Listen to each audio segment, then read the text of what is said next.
Hi, I had to record this in advance because I won't be around tomorrow, but I'm excited to still be available to do this session with you.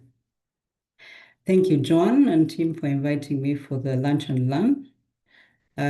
It's usually a very good place to be. And particularly today, I'm excited to be here because I'm talking about happiness, happy hormones, what I'm calling wellness loaded or reloaded. I will, in a few minutes, just introduce you to that dose, what we call the happy hormone.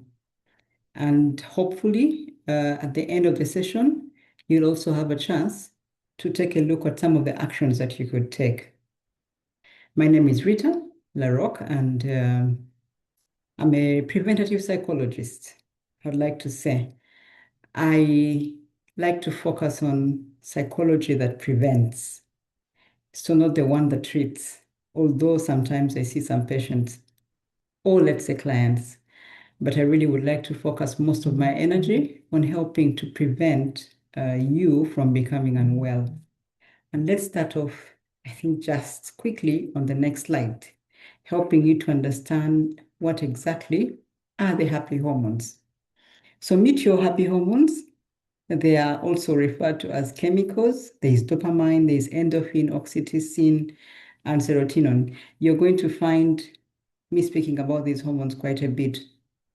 Sometimes they are considered dose, as you can see here on this side of our screen.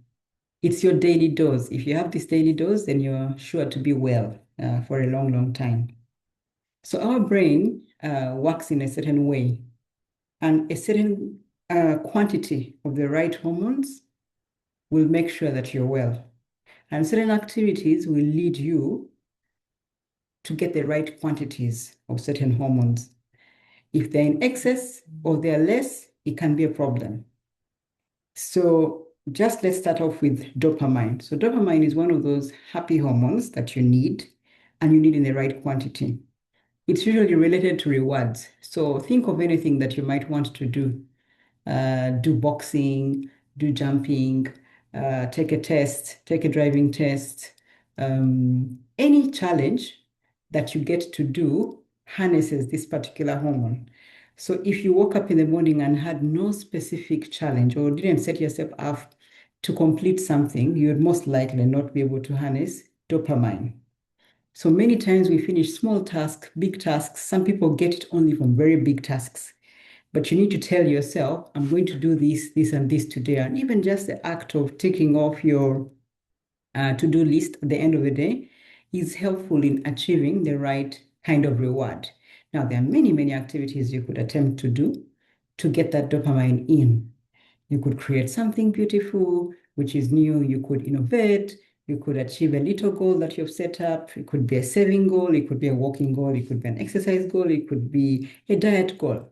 If you completed a task, if you did some self-care activities, you just end up with the right dosage of dopamine. Let's go to the next one, oxytocin. This one is very famous and it's very common. It's the love hormone. Usually you get this kind of hormone in the right quantities if you socialize, if you hug, if you have somebody that you love, if you have a friend, if you have somebody to talk to.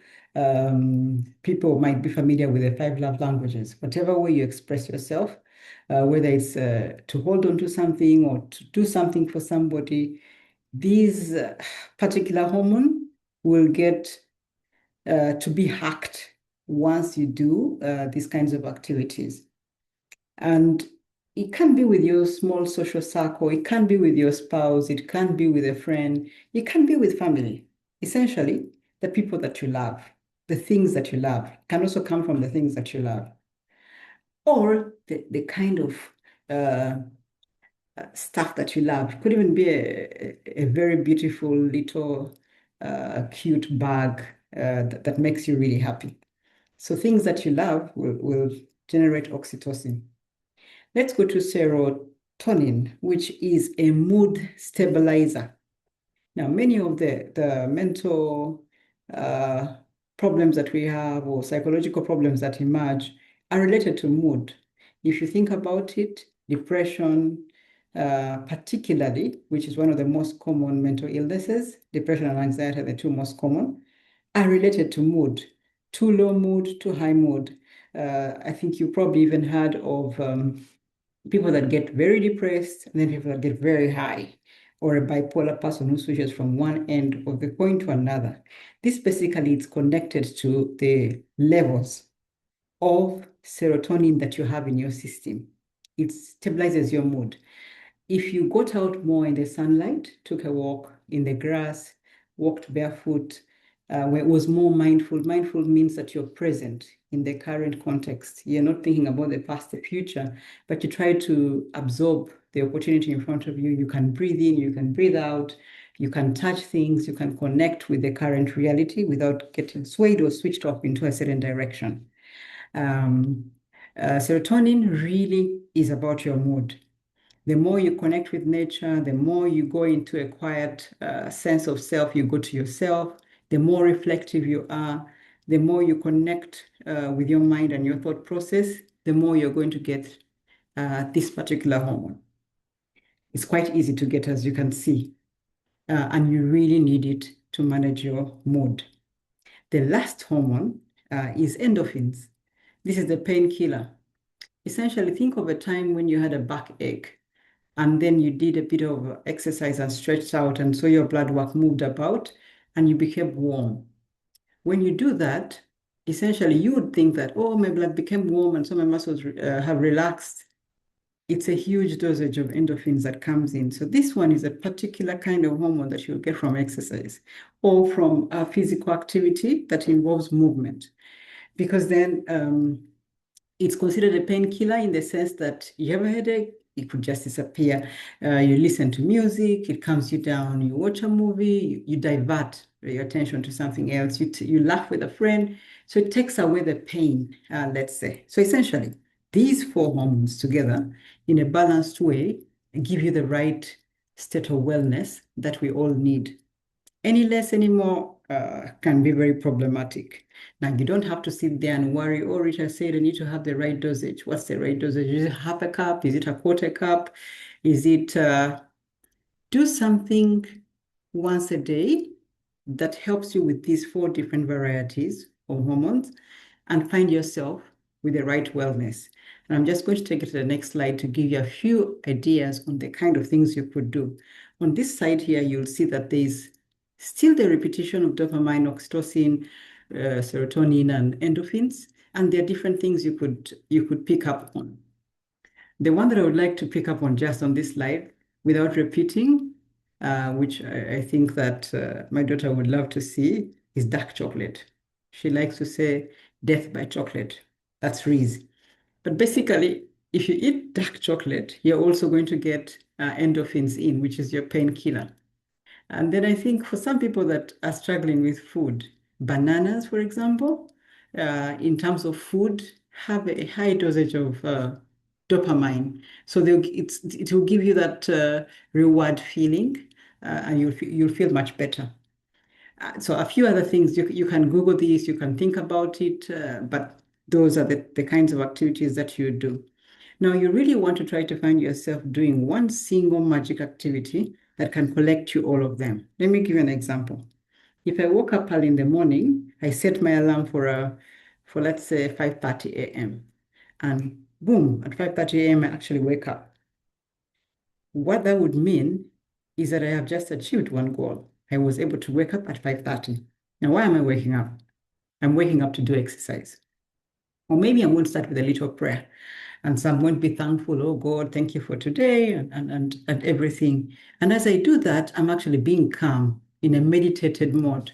I'm sort of getting some of my moods balanced because I'm practicing self-care, I'm meditating, I'm being calm. Now, I'm stabilizing my mood. While I'm still there at it, I have to start my exercises.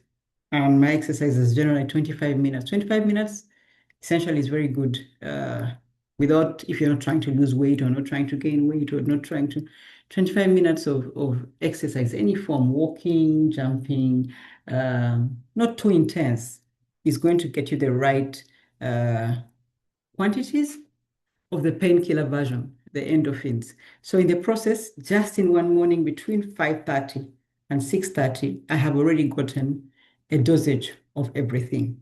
You could say the only thing that's missing is probably the oxytocin. And I'll say hello to Sandman or smile at the next person I see, or smile at the way my room looks. Uh, be positive, be happy, practice gratitude, and then I have the right dosage. Now, sometimes just these little things are quite enough. Eat a banana on my way out, and I'm sorted. So the next time you're thinking about your wellness, think about those activities that will give you the full package. Think about taking a walk with a friend, with a loved one. If you took a walk in nature, okay, and with a friend of yours, it means you're going to be doing exercise, which is the painkiller, endorphin.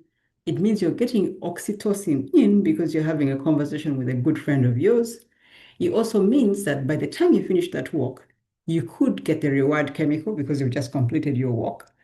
And because you have the exposure of nature, you're in perfect shape. You get to see, to get all the four hormones together. So friends, I hope this session was helpful. Here are a few tips on what you could do. 45 minutes of focused work, tell someone you love them today, eat a steak, eat 3 fruits, eat especially colored fruits, do something challenging, bake. All these different things really balance our wellness in ways that you can't imagine. I hope that during this session, you are able to learn just quite enough to keep you well. And since I won't be able to join the session in person, I will be happy to take any questions that you might have and respond to you individually. That way, I can also get the right kind of hormones for myself because I'll be feeling like there's a reward. I have shared with you what you need to hear. So it was a very interesting time with you. Thanks for joining me today, and see you next time. Thanks, John, for Lunch and Learn, and bye, everyone.